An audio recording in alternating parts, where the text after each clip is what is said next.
Hello guys, back with me again, HGL, and this time we're gonna be continuing Attack on Titan. Yeah, been a while. 2 weeks? Was it? Yeah, I'm sorry guys. I had some stuff that I need to take care of in real life, so I don't have time to record or edit. So yeah. By the time this episode goes up on YouTube, I think Higurashi and maybe Ajin I will post a new episode of those two shows, those two other shows.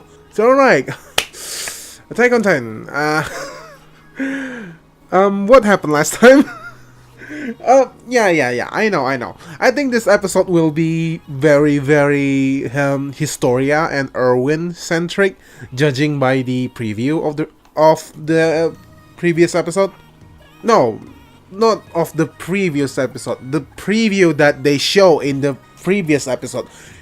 You know what I mean. So yeah, that's a good thing, okay? Because Historia's backstory and Erwin's backstory, they're really important for their character. They really gave them more depth, because up until maybe season 2, at least Historia is very one-dimensional.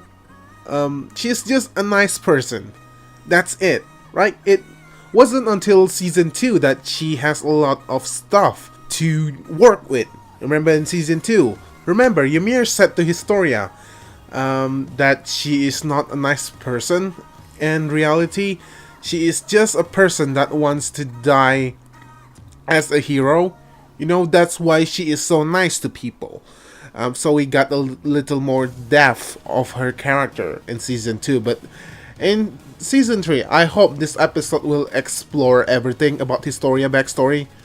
Well, I hope they will hold on one stuff first, okay? I don't want them to show too much, but I want them to show at least a good amount of Historia's backstory in this episode. What I'm talking about is Frida, okay? Frida. In the ending, okay? I accidentally spoiled her name, Frida. Yeah, I hope they didn't show too much of her in this episode, because she is an important character, not only for Historia, but for the larger world of Attack on Titan 2. So yeah, I hope this will be just Historia's story, okay? So alright guys, without further ado anymore, let's just watch this episode. I don't know if I will go over an hour again, because the last 2 episodes are so painful to edit. I recorded like 2 hours long of worth of footage, and I have to edit them down to 1 hour. So it's a pain in the ass, okay? So I don't know if I will go over an hour again. We'll see, okay? I love Attack on Titan, but I don't know. Okay, before we begin, guys, something is bothering me at the moment. Concerning the Attack on Titan manga. As always, I will not spoil anything during the reaction and the discussion part of this video, but I think towards the end of this video, I will talk about some spoilers of the manga. Don't worry, I will give you guys warning before I talk about the spoilers, so you guys can rest assured for now, okay? I will talk about the stuff that is worrying me right now in the manga, okay? Without spoiling anything, basically I'm worried right now. I am worried to see where a certain character in the manga just, I don't know, okay? I don't know what Isaima will do with that character. You know what, guys? Let's just talk about that in the end of the episodes. Right now, let's just watch Attack on Titan Season 3, Episode 3, which is Episode 40. Old story. Alright. Straight away. Okay. Sasha. Yeah. Owned by the Race family. Oh, Historia, you're so adorable. 母はいつも本を読んでいて、とても美しい人でした。夜になると誰かが馬車で迎えに来て、派手に着飾った母を乗せて町に行きました。 Yeah. Put two and two together, we know who that woman is. 読み書きを覚え、買ったりするものとして書かれていたのです。 Historia, you poor girl. Isayama, 私は好奇心から why you're so cruel to her?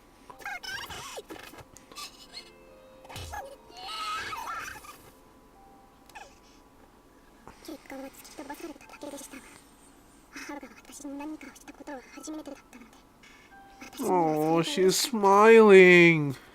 こいつを殺す勇気が私にあれば。 Fuck you! She never... What's her fault? 母が私に発した最初の言葉、他の場所で暮らし始めました。 Yeah, go away. Nobody likes you. 5年前のあの日、ウォールマリアが陥落して数日経った日、 One night after Wall Maria 初 fell. めて父と会いました。 Why? これから私と暮らすぞ。 Why now? Right? It's...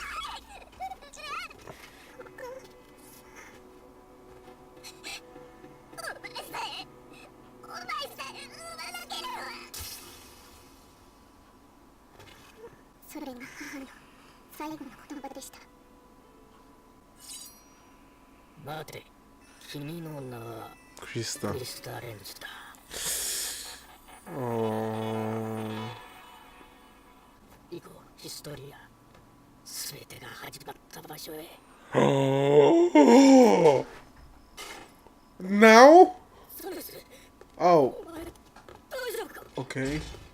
ナルフはナイフで脅され、私の作った作文を声に出して読んだ。おお、裏切ったのかよ。 Oh...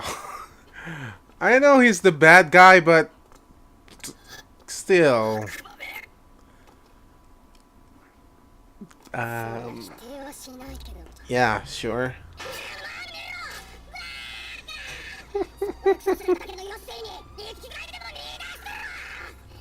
多分順番がある。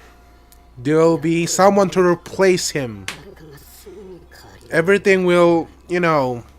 It's a circle, you know? なくなるねわけだ。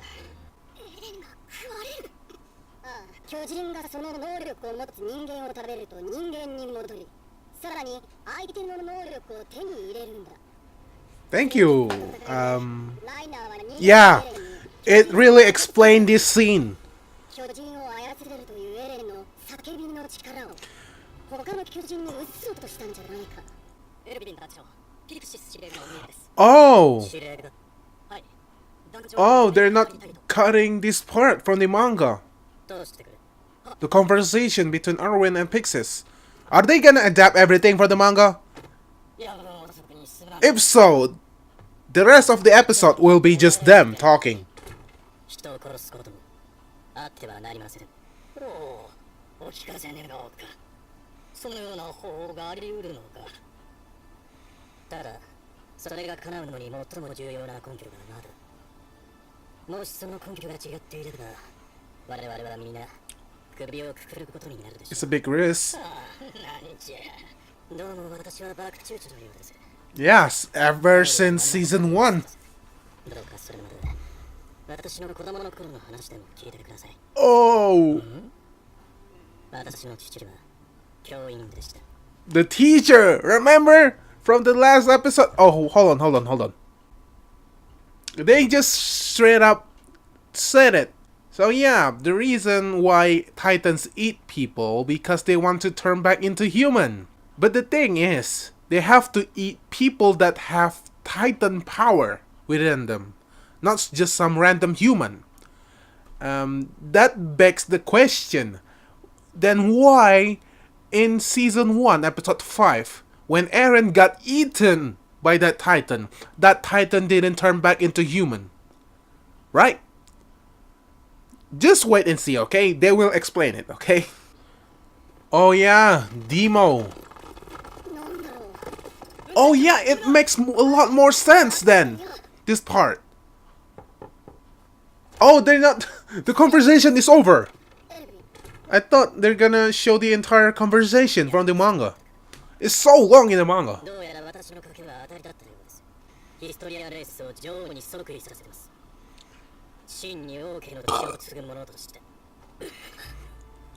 カリソメの王から冠を譲らせるわけか。真の女王に。But how though? How are you guys gonna get the support from the people? これまでの体制は嘘であるという宣言とともに。Okay, another goddamn 3D CG? それでレース家の調査はその中に一つ興味深い事件が見つかった。事件 Oh, the incident! Oh, they're not showing it in this episode. Okay. 次の調査兵団団長はハンジーゾイ、お前だ。 If Erwin were about to die, you are his replacement, Hanji. 囚人に近づくな、アクトール。先のトロストク襲撃時、リーブス氏は財産を持ち出すため避難の遅れを招いた。殺して当選だっていうの。しかしトロストクが破綻寸前まで追い詰められたこの状況下では町に踏みとどまり、あらゆる手を尽くして行く当てのない人々を支援し復興を目指した。私が必ず。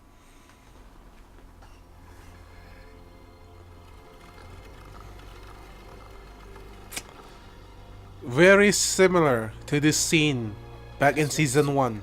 教員でした。その日は歴史を学びました。 Are we gonna see it? 人類は巨人から Yeah!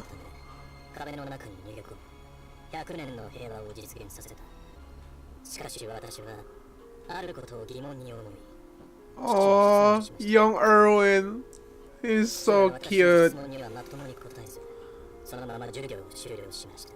王政の配布する歴史書には数多くの謎との矛盾が存在すると。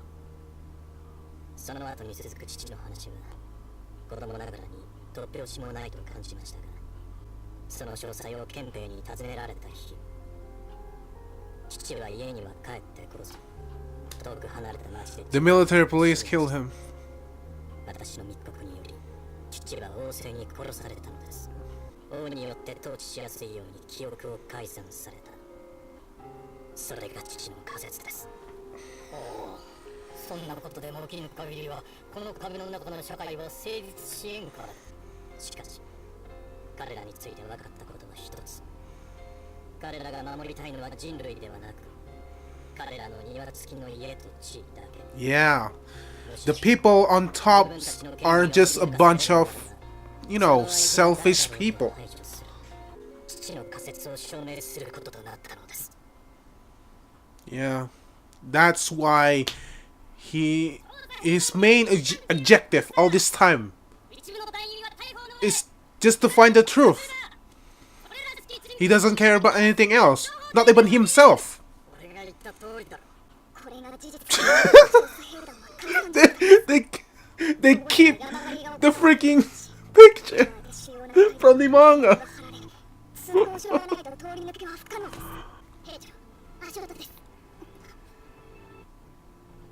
こっちに向かってきます。 Maybe a certain bold cut dude? 命を捨てる者、正義を信じる者、町を守る者、勇気を振り絞る人の思いが皆に戦う勇気を与える。次回、信頼。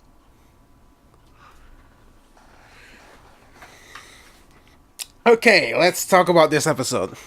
Alright, so that was Attack on Titan, Shingeki no Kyojin, Season 3, Episode 3, or Episode 40 overall, titled Old Story. So yeah, this episode is very much focusing a lot on Erwin and Historia. They showed almost everything about Historia's past, okay? There's more to her past than it seems, okay? The stuff that I'm talking about involves that woman in the ending song. Yeah, I'm kind of glad that they didn't show her yet. Just keep her as a mystery. So let's just talk about this episode in particular. As always, from the beginning. Okay, immediately when the episode starts, okay, after the opening song, okay, the amazing opening song, they just straight up, show Historia backstory. This is the part that I thought was they were gonna show in episode 1. I thought in episode 1 it will be very Historia centric. But no, they choose to, move this part to episode 40 and focus episode 1 on the conflict between human and introducing Kenny as the main villain essentially. But we still don't know much about Kenny, right? They haven't showed his backstory yet. I hope they will show it sooner. I hope they didn't cut it. I doubt they will cut it because it's a very important part of the story. Okay, the Historia backstory is from this volume, the very first volume of the Uprising arc.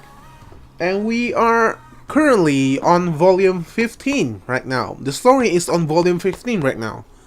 So, they choose to, cut the Historia backstory from this volume and just put it in later episodes. I think it makes a really good pacing because it doesn't feel out of place, because in the last episode, the final scene of the last episode is Historia meeting up with her father.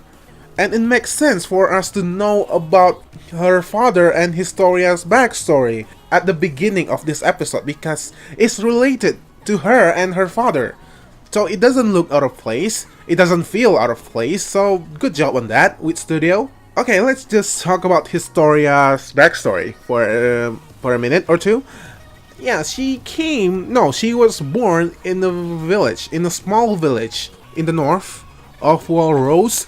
So not in Walsina, okay? So she is not like not a rich person. We know that from her appearance. She is very messy even as a kid. Her hair is all over the place, but she's still so adorable. The village is on a land owned by the Reyes family. And we know that the Reyes family is not just some other noble family. The Reyes family is the family that is the king of the wall, the king that ruled the wall. And they show Historia's mother in her backstory. Her mother really hates Historia. She is a quiet person. Historia mentioned that she never did any housework, and I assume she is a lazy person too. She was a lazy person, no, not anymore because she's dead. And at night, Historia's mother always go to the city wearing some fancy clothes. So like I said, connect 2 and 2 together. We know who this woman is. This woman is Rodrice's mistress. She is not married to Rod. As we know, she called him master right before Kenny killed her. Okay, guys. Remember in the last episode, I think in the last episode or episode 1, Kenny was first introduced in the manga. In that flashback, this is the flashback that I'm talking about. It wasn't the scene from episode 1 when Kenny killed Nifa, rest in peace. It's from this part. It's when we first got introduced to Kenny, but it's not like a big introduction. Kenny is just there, and he killed Historia's mother. And they didn't mention his name when they first showed Kenny in that part in the manga. I didn't thought much of him because I thought he's just some henchman, some random henchman. But later on, it is revealed that Kenny is much more important. He's an important character. I think it's better in the manga, taking a character that we thought just some nameless person and making that person be an important character instead of the other way around. An important character that is important at first, but later on just doing some minor stuff. Okay, something very interesting that they didn't show in this part is this part right here. Historia mentioned that she is lonely, right? She never had any friends in the village. And in the manga, they mentioned that Historia's grandfather and grandmother doesn't even want to talk with her. And when she tried to make friends with other kids, they bullied her, essentially. Here's the part. Yeah, they treat Historia really cruelly, okay? It's much more, uncomfortable in the manga. So I think they want to tone it down. But, the kid threw rocks at Historia, right? The kids threw rock at Historia, right? The goddamn kids. So Historia is just, she never got any love. She just wants someone, she just wants some love. She is just a child. And when one day she said that she's just curious what will her mother respond will be when she tried to hug her, and her mother just shove her away, and she is smiling. Oh, Historia, poor girl. Nobody ever loves her. That's why this scene makes Ymir and Historia's parting in season 2 finale, right? When Ymir said, "I'm sorry." It's more heartbreaking now when you think about it. Ymir is probably the only person that truly, really likes Historia. I believe one of the producer of the anime, I think his name is George Wada. I think, okay? Don't quote me on that. He confirmed that Historia and Ymir are indeed a couple, but we never got to see their, relationship that much in the anime, at least. We only saw like Ymir asking Historia to marry her. That's it. We never saw much else of their, love relationship. So I think it's a little bit, I don't know. It's kind of disappointing that they didn't delve into their relationship more.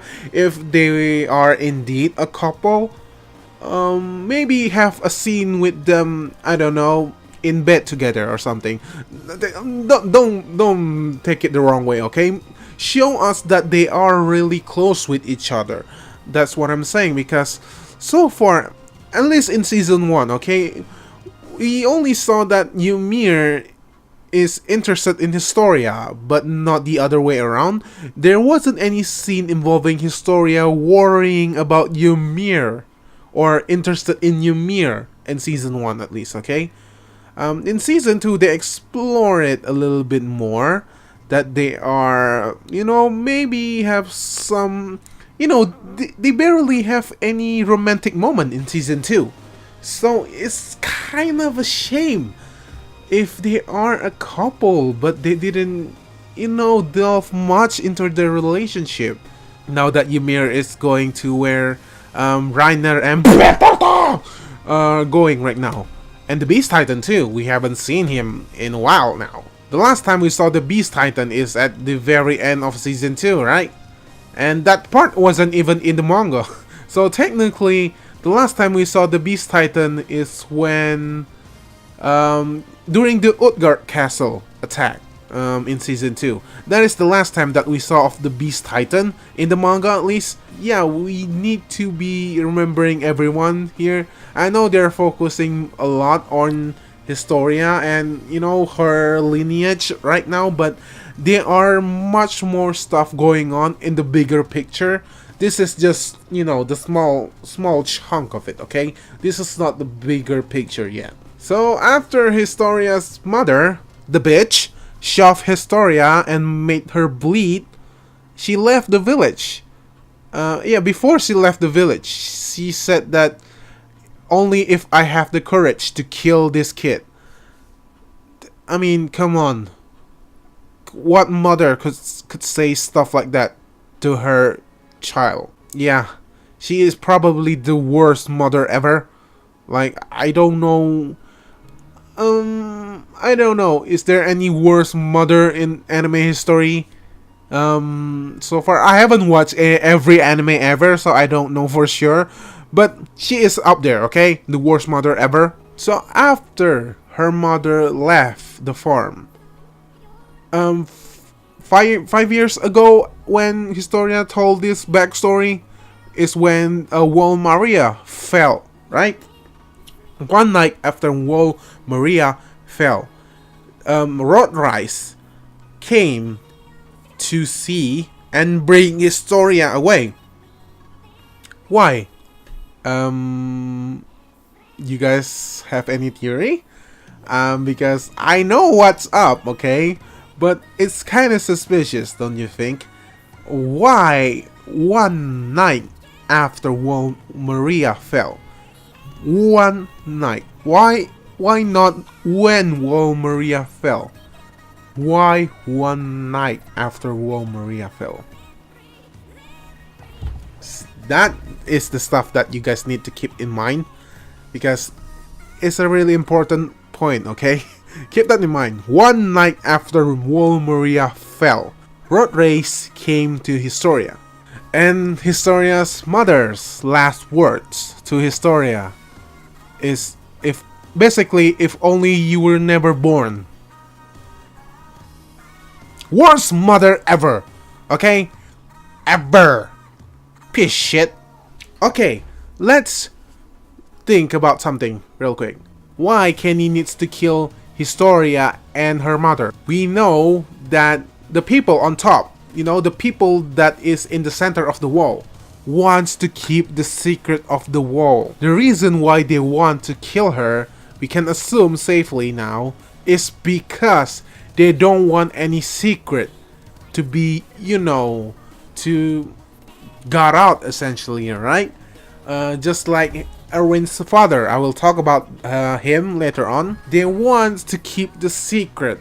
They don't want anything to got out. So Rodrice, he thinks about it, and yeah, he said, so be it. So Kenny killed Historia's mother, and he were about to kill Historia, but Rod stopped him, and he said from now on Historia will be known as Crystal Lance, and she will live a different life. That's why she joined the scout, and that's why the Order of the Wall are watching Historia, because she is the child of the King of the Wall. But they don't know for sure that Historia know anything, because they never out loud said that Historia found out about stuff that she wasn't supposed to, right? The only thing that she knows is that she is of a royal blood. That's it. She doesn't know about anything else. She doesn't know about the wall. She doesn't know about the Titans are actually human. Right now, Rodrice really seems like a loving father, right? He said that he wants to protect Historia. That's why he needs to cast Historia away from his life. But it's interesting to think, why now? Why not from the beginning? Why not just keep her in your care from the beginning? Why you have to send her into the cadet? I cannot talk about it just yet. It's a huge spoiler. So let's just leave it at that, okay? Why? Why now? The timing is weird here, okay? So Rodrice has more motivation, okay? It's not just because he cares about Historia. There's more to his motivation. And Rodrice even said to Historia, you are special. You're the only person that can save humanity. Why? If it's because of her lineage, is if it's because that she has the royal blood. Can just Rodriguez do that himself? He is her father after all, right? So why only Historia? Like I said, there's more motivation behind Rodriguez than it seems to be, okay? Keep him in mind, okay? Yeah, I almost freaked out for a moment when Rodriguez said to the place it all began. I thought they were gonna show that scene in the blue cave. But it makes sense that they didn't show that scene just yet because there are some missing. I'll shut up for now, okay? It's really hard for me not to say anything as a manga reader. I'm so excited for that scene. Oh man, when will they show it to me? Oh, I want to see it. Okay, so after that, we cut to Sanes and Ralph. And Sanes is furious at Ralph. He said that you betrayed me. I trusted you. Yeah, poor Sanes. He got beat up and in the end he told the truth.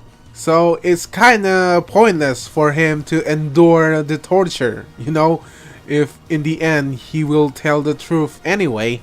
And Hanji said to Sanes, like, everything is just a setup, okay? Ralph didn't tell us anything. It was only you that told us the stuff, okay? And after that, Ralph called the scouts the devils. Yeah, and then Hanji flipped out. Yeah, Hanji is abnormal, okay? If you guys didn't notice that up until this point, you guys are not paying any attention. Yeah, Hanji can, you know, flip the switch on and off just like that. Hanji can act normal for a minute and then a minute later she can act like so over the top. So yeah, her character is consistent in that sense. She is basically a crazy person that can control her craziness. You know what I'm saying? Like, she can be crazy when it needed her to be, and she can be serious when it needed her to be. I like that. We got more development of Hanji's character without us having to know about Hanji's past. I'm not gonna tell you guys whether or not her past is explained in the manga, but this is good, okay? We don't have to know about everything about a character for us, to like them. Actually, it's better if it remains that way. It can give a character, a mystique, a mystery. Oh, I want to know more about that character. So I like what they're doing with Hanji here. Yeah, she is an interesting character and gender ambiguous too. In the manga, we still don't know what her gender is, okay? In the anime, she is a girl. In the manga, we don't know, okay?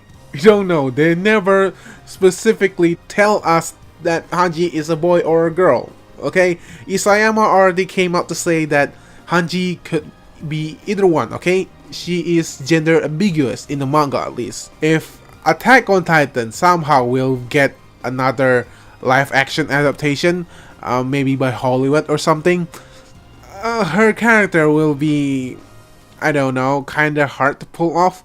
In the Japanese live action adaptation, I thought they did a really good job with Hanji's character, but it worked for that movie because that movie is so ridiculous. In a serious, movie, her character will be so out of place. But they did a really good job in the anime. What I'm trying to say is Hanji is a character that can only work in anime or manga form. It will be hard to translate her character into a live action adaptation. So okay, that's Hanji. Let's move on to the next scene. Okay, before that, Sanes made a good point. When someone is relieved of their duty, someone else will eventually take their place, right? They will replace their role. Basically, we are in a circle, okay? everything will be, repeated over and over again. So after that, Hanji explained to the, the 104th, the scouts, the rest of the scouts, that Eren will be eaten. That's her conclusion, okay? That's not what the notes that Eren wrote to Hanji said. Hanji only made the conclusion because Ymir was roaming for 60 years, and after she ate Reiner's and Bertolto's friend, she turned back into human. So that's convenient, don't you think? So she made the conclusion that if a pure Titan, like the mindless Titan, eat a human that has a Titan power, they can turn back into human. Also, they will inherit the Titan powers from the people that they eat. English is so hard. So yeah, they reveal that much more sooner in here. Okay, in the manga they drag it out a little bit more. Yeah, I can see why, because it's been a while now since Attack on Titan was booming back in 2013, right? At this point, most people already read the manga. Most people that care about Attack on Titan anyway. So that really explains why Reiner threw all of the Titans at the scouts during episode 11 and 12 of season 2. Remember, in season 2, he wants to take Eren back alive, right? To his hometown. If so, then why Reiner did that? Throwing all of the Titans at Eren's, possibly killing him in the process, right? It's not Eren that he wants, it's the power that is within Eren. So what if he threw a Titan and that Titan eat Eren? The Titan will have Eren's power. So the only thing that Reiner and Bertorto need to do is just, to get that, Titan that ate Eren and that already turned into human back to their hometown. So it's not Eren that is important. They even make a point in this episode. Eren is just a vessel. He is not a special person at all. He can literally be replaced by anyone else. I'm not gonna spoil anything about the future events that will take place, but oh my god, guys, Eren Yeager is probably my favorite protagonist in anything ever. Because you guys will know what I mean in the future episodes. Yeah, just wait. Okay, just wait. Okay, so after that, we got the abridged version of the conversation between Erwin and Pixis. Okay, guys, I will show you guys a little bit of the part in the manga. The conversation between Erwin and Pixis. Guys ready? Okay. And starting from this page, okay, let me turn this for a second. 2, 3, 4, 5, 6, 7, 8, 9, 10, 11. Oh, this is actually Erwin's backstory. Okay. So, more, and, yeah, that's it, okay? You guys get what I'm saying, okay? It's so long in the manga, okay? If they adapt everything, this episode would be so boring. They're just talking about stuff. So I'm not gonna delve too much into Erwin and Pixis' conversation. Basically, they're talking about the government cannot be trusted, okay? Because they are selfish pigs, okay? We have to overthrow the government. We have to, crown Historia as the queen, so we can control the people within the wall. Because those people on top right now are, they cannot be trusted, okay? They need to go right now. But Erwin proposed a method where no one dies. So basically, he is betting his life. He's gambling again. He set the groundwork for the method happening. It's not quite ready yet. We don't know exactly what is this method where nobody dies. we can assume that maybe exposing the government, because right now the scouts, they cannot oppose the government. We see from episode 1, I believe, the military police were handing out rations in trusts, right? Yeah, they're doing that for, that is basically the government's tactic to win the people's trust. So it will be hard for the scouts to, turn the people against the government. So this method that Erwin is talking about here is how to show the people the true color of the government. What exactly is their motivation? What exactly is their priority? Is it the people within wall, or is this themselves? Okay, I want to point out a little thing here. The soundtrack that is playing in the background when Erwin and Pixis were talking is it's interesting. It's almost kind of like John Carpenter-ish, like, the classic Halloween movies, like dun, dun, like, what's that new show called? I haven't watched that show yet. That really inspired from the Halloween series, the Netflix show, Stranger Things. Yes, yeah, I heard some soundtrack from that show. Just soundtracks. I haven't watched the show yet. Yeah, I really like those kind of soundtrack, but it kind of feel out of place in Attack on Titan because of the other Attack on Titan soundtracks doesn't sound like that. But season 2 soundtrack is kind of different from season 1, while they actually feel very similar. They're different, but there's still some similarities in the soundtracks. But the soundtracks overall is still amazing. But so far I haven't noticed any, amazing new soundtrack apart from episode 1, when Kenny and his goons are attacking Levi. The ho ho ho ho ho ho, that soundtrack. I really like the soundtrack. But so far there hasn't been any standout new soundtrack. So far I've been listening to the soundtrack, mostly reusing the soundtrack from season 1 and 2. And when Pixis and Erwin were talking, I noticed that they used the song at the finale of season 2, when Mikasa were confessing her feeling to Eren. Yeah, that song, I forgot the name of the song. Is Eren the Coordinate, I believe, the name of the song? I don't know, okay? The song is great. They reuse it in this scene. But yeah, that's the soundtrack. Yeah, so far there hasn't been any changes from the manga.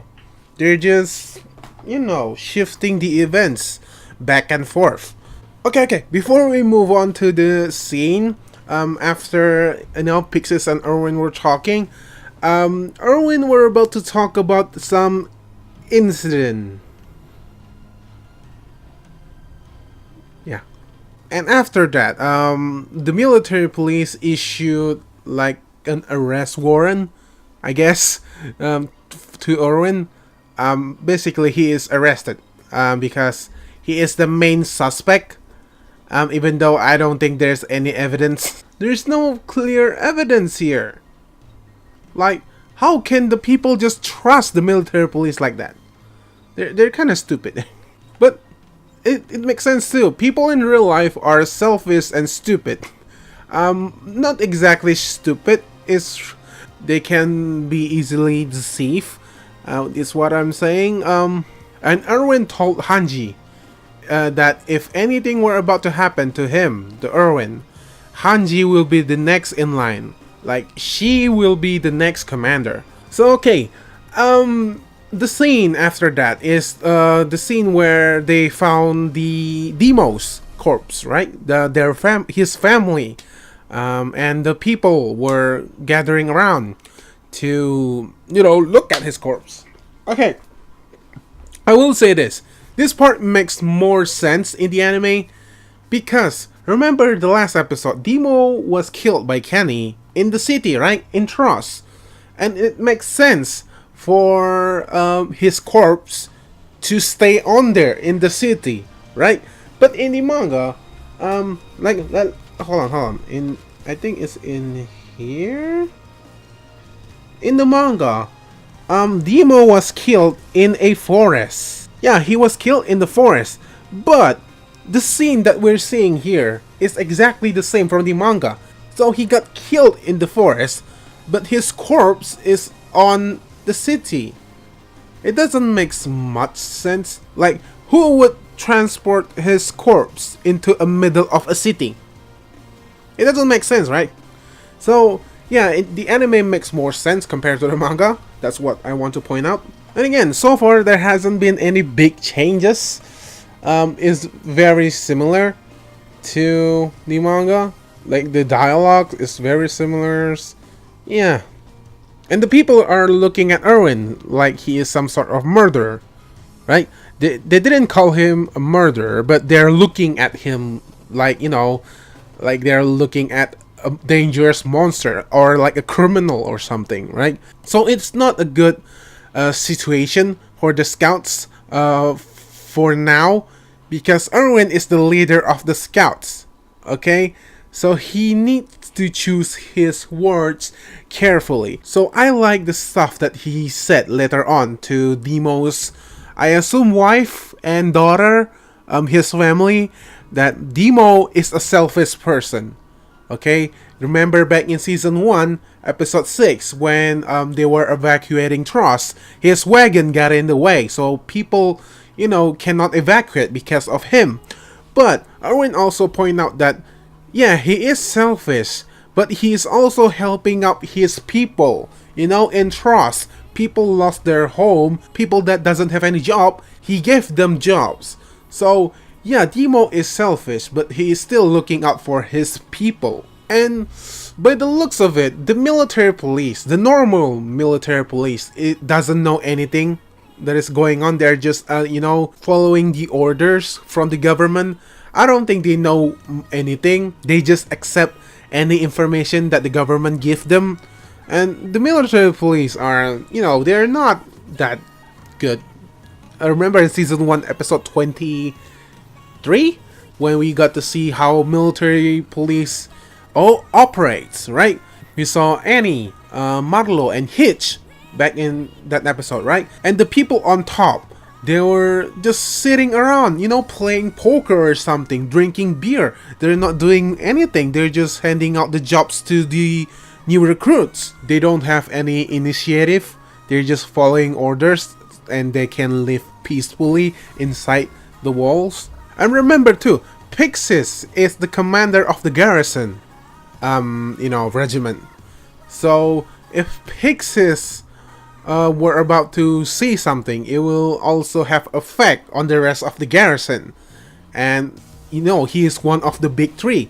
I think it's Nile. I think Nile is the commander of the military police regiment. So if those three like band together, they can, you know, they can convince the people to take down the government. But right now, the military police are just following orders. Okay, they're like dogs. They're just, you know, go catch this, you know, stick. They will catch it. Okay, of course, because they're just, you know, mindless dogs. Okay, let's talk about Erwin's father. Remember in the last episode, when Sones was being interrogated, he mentioned about killing a lot of, you know, people just to keep this peace inside the wall. And in one of the flashes, he showed a teacher, like he tortured a teacher, and then a woman, right? Some whore, he said. Yeah, those two flashes are shown in this episode. The woman was Historia's mother, and the teacher was Erwin's father. So, and the other one, they show us 3 flashes, right? Okay, I guess mild spoiler here, but not really spoiler. The third flashes, okay? People, the Attack on Titan community have been theorizing that the couple, you know, the third, they mentioned before, Sun has mentioned in the last episode that They kill a teacher and then a whore in some form, right? And then a couple that tried to escape with an air balloon, right?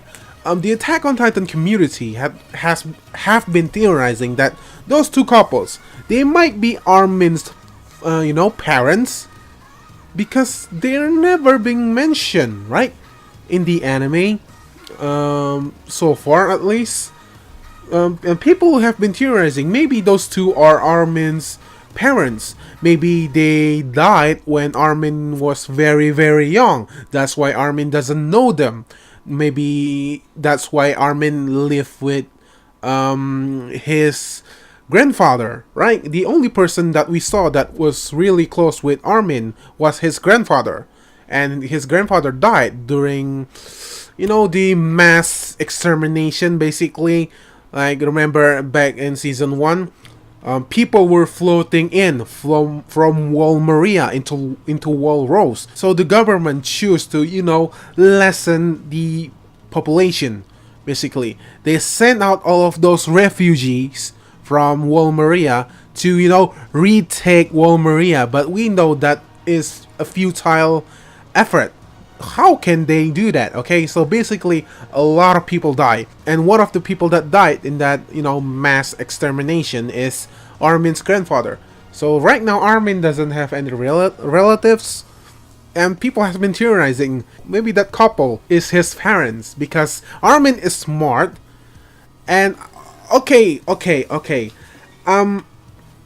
slight spoiler from the Attack on Titan OVA, the OVA that we're about to release, I guess, the Lost Girls OVA episode 3. Okay, just a mild spoiler, okay? In that OVA, Armin built a plane. He built it to escape the wall with Eren, right? And yeah, it kind of makes sense if that couple is his parents, because they are a smart family and they have the same vision. They want to fly outside the wall. Yeah, it's kind of weird that the people within the wall haven't, invent like a plane or something, like a maybe air balloon or something. Because I think stuff like that can be very effective against Titan. Like air balloon. Why not build something like that, right? Okay, let's talk about Erwin's father. Erwin's father was a teacher, and in the flashback, Erwin told us that during one of his class, he asked about the truth. Basically, we don't have any recollection from the stuff that have happened in the past, because they told us that we have been safe within this wall for 107 years, but we don't remember what happened before that, right? And Erwin told us that his father didn't answer his question in the class, but when they got home, he said everything that he know of to Erwin. And Erwin, he is still very young, so he starts spreading stuff, when you were a kid, at some point, you will show off some stuff to your friends, right? So Erwin learning about that stuff is like getting a new toy for him. So he start talking about the stuff that his father told him, and the military police found out, and his father got killed, because as we know, the government doesn't want the secret to be leaked, essentially, right? They want to keep the secret so they can keep the peace.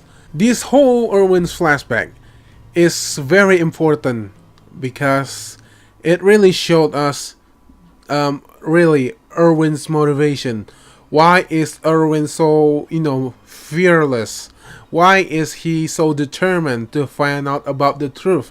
Remember in the finale of season 2, when Hanji told them about the Titan within Wall Rose is actually, the villagers of Ragako village, right? He smiled. He is not shocked. He is not freaking out or anything. He was smiling because He finally learned something about the Titans, right? That's all he wants. That is his main objective in life. He is to learn the truth because he feels like he is responsible for his father's death. And we got to see a little bit of the people within the wall, the government people, in the brief scene. I think that is a graves. And yeah, it's the graves. And when we bury people, we're supposed to be sad like that. Like one of the people from the government is yawning, and two of them are talking with each other. And Erwin already know that, yeah, it's my fault that my father died because of my foolishness. It's because I was careless, and it's also because of the people of the government. Like, they don't care about humanity. They only care about their gardens, their home. That's it. They're selfish. That is the theme of Attack on Titan, guys. It's been going on for a while. People are selfish. Every time people do something, ultimately they will think about how it will benefit themselves, okay? Like, for example, back in season 1, remember Rico, right? Rico, Mitabi, and Ian. Rico accept Commander Pix's plan to retake Tross using Aaron's power. It's not because Rico trusts Aaron. It's because ultimately, if it does come to fruition, the plan, humanity will win. Rico didn't do that. Rico didn't protect Aaron for nothing, right? She wants something in return. Just like also John, remember in season 1 too, when they joined the scout and then they meet up with Aaron again. He mentioned about we all have feelings, we all cannot be like Mikasa, who can sacrifice herself for you, who can be there to protect yourself. We will want something in return, okay? Mikasa, she will protect you no matter what, okay? But us, we need something in return. So that is basically one of the biggest theme of Attack on Titan so far, is people looking up for themselves or maybe their group. Yeah, and also conflict between two parties that have different opinions. That is also a big theme of Attack on Titan. Yeah, Erwin said something about people memories being altered. Okay, let's talk about some theories here, okay? When I first read that dialogue, okay, I thought to myself, is that also the power of the coordinate? Because remember, what really is the coordinate? It's the power to control Titan, right? As far as we know right now. So, what if the coordinate's power is also applies to human? It can make sense if that's the case. How can basically the King of the Wall alter the memories of so many people? Remember in the season 2 finale, Eren doesn't say anything, he just acts, and all of the Titans just attack the Smiling Titan, right? So the whole memory altering stuff may have some connection with the coordinate. That's what I thought when I first read that part, anyway, because it's kind of convenient. Don't you think? Eren controlling a bunch of Titans and a bunch of people getting memories altered.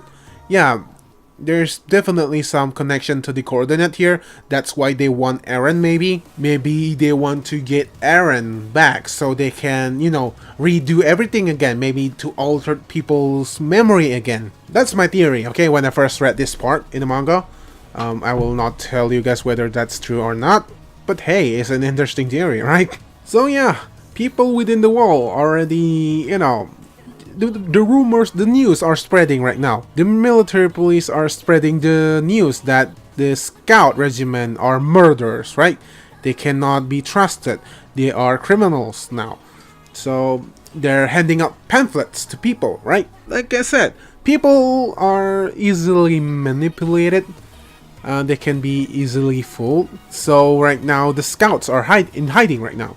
They are hiding in the forest. So now it makes sense for them to go inside a forest because they're in hiding. By the way, they haven't shown us the stuff in episode 1. I remember when Eren was training in his Titan form. They haven't showed us yet why Eren was in that condition, right? I hope they show that, extension of that scene, and maybe next episode, maybe the episode after that. I don't know what works for the pacing, okay? I just don't want them to cut away important parts of the manga. That's my biggest worry right now. Maybe just to keep the pacing going, they cut off some important information. I don't want that. Okay, it's because I don't want any plot hole in the anime version of the Attack on Titan series. And the picture, they draw like a sketch of the scouts, right? And the picture of Levi is intentionally bad, because I don't know. It's probably a running joke of Hajime Isayama with the fact that he cannot really draw. Okay, let me show you guys real quick the picture in the manga. Look at this. It's very similar. They're both ugly pictures. So yeah, that's a cool Easter egg. This. Yeah. So the episode ends with, the scouts in the forest, thinking about plans to, retake Eren, and at the end, before the to be continued screen, there's 2 figures coming. We don't know who those 2 figures are. Maybe they're enemies or friends. I don't know yet. And judging from the preview, you guys may already know who's one of the figures. Yeah. So that was Attack on Titan, Season 3, Episode 3. 1 hour and 40 minutes. Okay, guys. The discussion for the anime for this episode is over now. Okay? Now I want to talk about the manga. Particularly the recent chapter. Okay, so if you guys don't read the manga and don't want to be spoiled, you guys can leave now. Okay? The reaction and the discussion is over. Right now it's a bonus part, I guess, because I want to talk about something in the manga. I'm not reviewing like the recent chapters or anything, okay?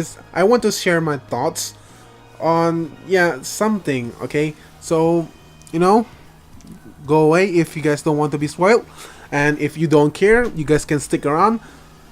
Okay, I will be talking about the Attack on Titan manga now. So, in the recent chapter of Attack on Titan, we found out that the daddy is actually one of the boy that threw a rock at Historia. What? I mean, why wasn't it Levi or something? We know that the Akamran clans are almost extinct at this point, right? And it would make a lot more sense it was Levi's. But instead, you know what? That's not even my biggest problem with the recent chapter, okay? My biggest problem with this recent chapter is that is Historia becoming a plot device at this point? I don't want that, okay? The whole point of the Uprising arc is Historia is selfish. She will do stuff that she wants to do, okay? She is an independent woman, and she won't be ordered around. And I think Isayama didn't handle this whole Historia being pregnant stuff that well. He should have at least showed us Historia struggles to make a baby, essentially, because as far as we know, Historia is a lesbian, okay? And so, at least show us a little bit of doubt in Historia. Instead of, oh yeah, I'll make babies for you. And the person that told Historia to make babies is not even really, she doesn't even know who that person is. Freaking Kiyomi. This person just came out of nowhere and told Historia to make babies, and she makes babies now? Why? I thought you were an independent woman. I thought you are the queen of the wall. I thought you will do... I thought you... I thought you will make your decision based on your instinct, not because people told you to do that. So, I don't know, guys. I'm worried about Historia. Right now, I don't want her to end up like Ymir. I'm still pissed off that Isayama killed off Ymir. Yeah, it's such a shame. He shouldn't kill off Ymir. There's so much stuff that he could do with Ymir, right? In Marley, maybe she joined the warrior parts of Marley. Maybe she is pretending to be friends with them. And when the time comes, maybe during the battle when Eren invade Marley, she could help Eren to defeat, the Marleyan. She could be the spy instead of that new character. I forgot her name. Yeah, the reason the current arc, I think the current arc is still connected. I think the current arc is still going, okay? The Marley arc, right? This is not the new arc, right? I don't know. I think it makes more sense if the spy is Ymir instead of that new character. I just don't know, guys. There's some stuff that I really, really love in the Marley arc, but stuff like this, introducing new characters as important characters, it's not good. This is Isayama's biggest flaw. He is like a clueless good chef, is what I'm saying before. So Isayama, for me, is like a really, really good chef that can make like a really delicious cuisine. For example, like maybe a steak, like I said. But instead of making a steak, he has the ability to make a good steak. He has the ingredient to make a good steak. But instead, he just make an omelette. Maybe just, I don't know, make a burger or something. It can still be good, but come on, you have all of those ingredients, cook them into something better. So I don't know, guys. Isayama really, he has the ability to make interesting characters. He, like all of the characters that has been established really well, is not being used to the fullest potential. Because remember, Marco is one of the first interesting characters of Attack on Titan, right? Like, he is a kind person. He wants to join the military police, but he is nice. He legit wanted to serve the king, right? And Isayama just killed him off for the shock factor. And I guess his death can advance John's character development. Marco's death advanced John as a character. Because of his death, that motivates John to join the scouts, right? He wants to do something that he thinks is right. That's cool and all. John becomes like a very important character, right? He becomes a really reliable person. He is one of the most relatable character in the first season. So there's a lot of stuff that Isayama could do with John.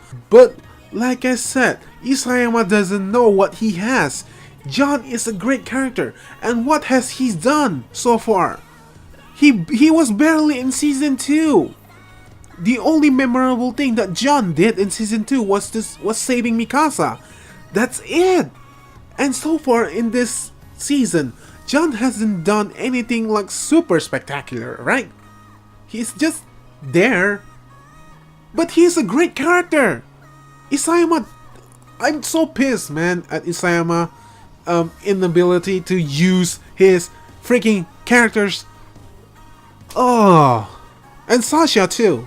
Sasha is a great character. Her backstory really gave her depths, and like right now, honestly, Sasha is kind of like a plot device. Not exactly plot device. She's like their sniper. Okay, she's like, the person that can shoot really well, the person that can hear stuff from far away really well. That's it. She is just there. Isayama didn't do anything with her, and he killed her off.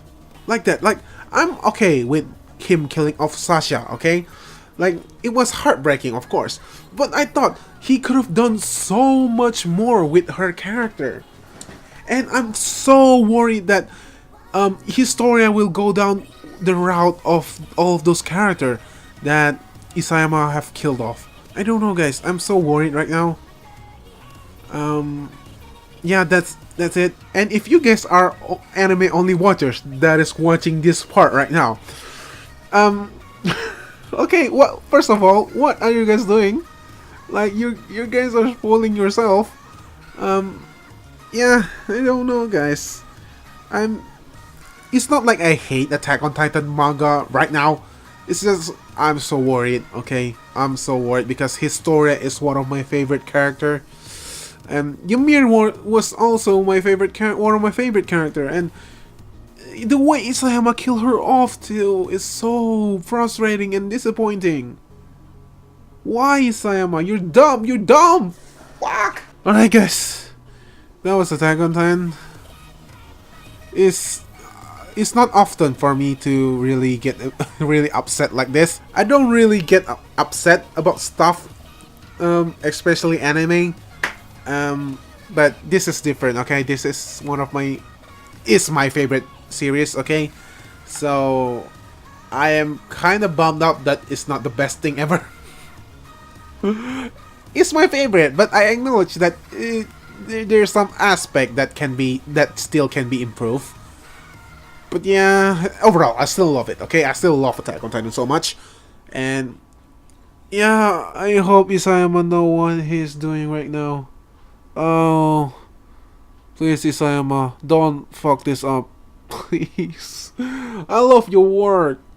But no, please, not Historia, okay? You already make her pregnant. Like, that alone is already... No, she should have been with Ymir. Why? Alright, guys, now I'll be doing my outro in Indonesia. In the end, it's still 2 hours long. Oh, Attack on Titan episode will always be 1 hour long. In YouTube, I think. I cannot shrink it down. Okay, I just can't.